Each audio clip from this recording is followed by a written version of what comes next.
Hey, what's going on, guys? I'm Dr. Boyce Watkins from theblackbusinessschool.com.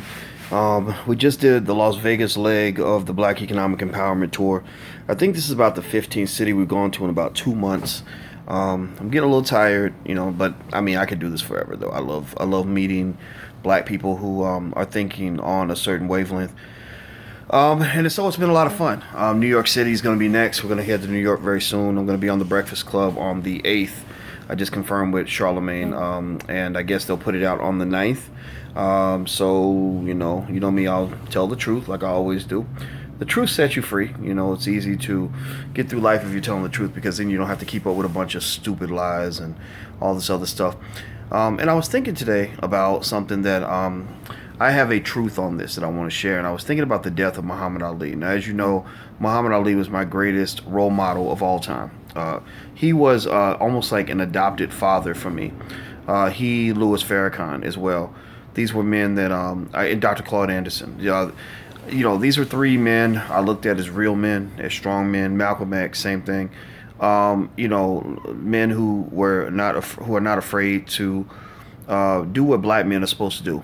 Black men are supposed to be the strongest of us anyway, are supposed to be the leaders. We're supposed to be the intellectual leaders, the ones who are learning, the ones who are thinking, the ones who are strategizing, the ones who are engaging in movement. And and all these guys kind of did that, and that's kind of what led me to admire them.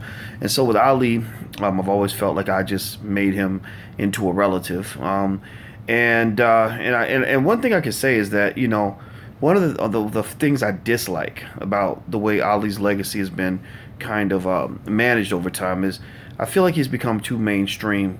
It wasn't his fault. It's the other people's decision to make him into something like that. He was a guy that was vilified. He was saying things that were a lot more racially controversial than the things you might hear me say right now. But there are a lot of spaces I might go into where white people will not accept me.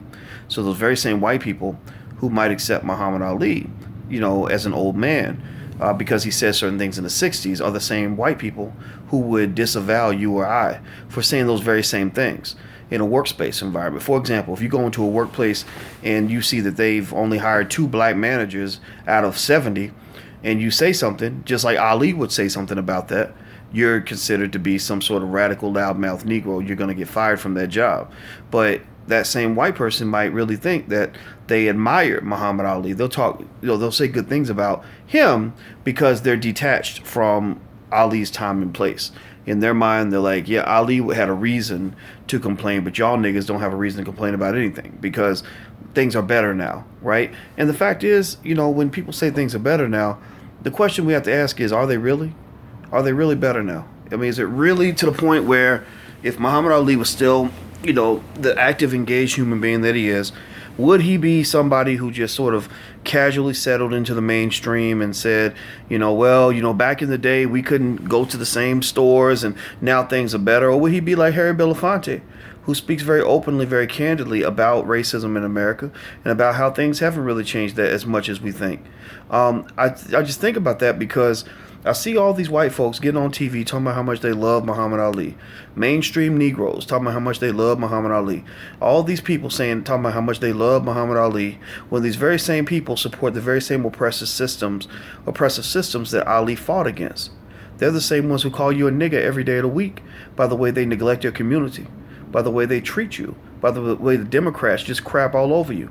I had a politician talked to me today, wanted me to participate in some campaign type stuff, and I just said, I'm sorry, I can't do it. I can't do it. I have no faith in your system. I have no faith in any system that leaves black people just sort of barren and destined to just die off and corrode, as a community. I'm not a fan of that. So anyway, I just think about this, and I think about all these people lining up talking about how much they love Ali. I mean, if you don't love black people, then you don't love Muhammad Ali, because there was nothing that Muhammad Ali loved more than black people. And a lot of these same sons of bitches who talk about how much they love Ali and how great he was and he was the greatest, he was a champion, he's blah blah blah blah blah blah blah. These same people are the ones who will support policies that leave black people in the gutter. These same people won't support reparations, which Ali would have supported. I believe he would have. I believe he would have agreed that black people deserve to be compensated for what we've gone through. These are the same people who don't give a shit about black unemployment. Excuse my French. I'm gonna stop cussing. I apologize. Don't give a damn about black unemployment. I just cussed again, didn't I? I need to stop that. These same people don't care nothing about mass incarceration, not for real, for real. They don't care nothing about what's happening to your kids not being properly educated. They don't care nothing about the fact that your kids can't get no jobs in some of these hoods. They don't care. These people do not care. They don't care about your child being shot down by the cops in the street, but they still walk around talking about how much they love Muhammad Ali.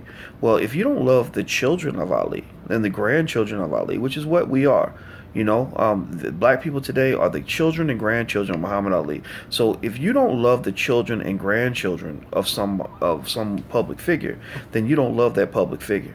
So if you don't love the grandchildren of Ali, who are these kids on the street right now that you're condemning, then you don't love Ali himself. So every time these politicians talk about Muhammad Ali was the greatest, he was just I'm like, okay, I'm gonna look at your what policies you support. I'm gonna look at what you really fight for. I'm gonna look at really how deeply connected you are with the struggle that black people are enduring every day in America, and that will tell me if you really love Ali or if you're just pretending. Because a whole lot of people out here just telling you a bunch of lies, and that's just some nonsense as far as I'm concerned.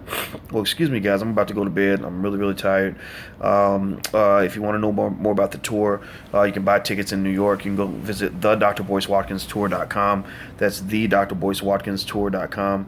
Also, you can join the BlackBusinessSchool.com to learn how to start your own business.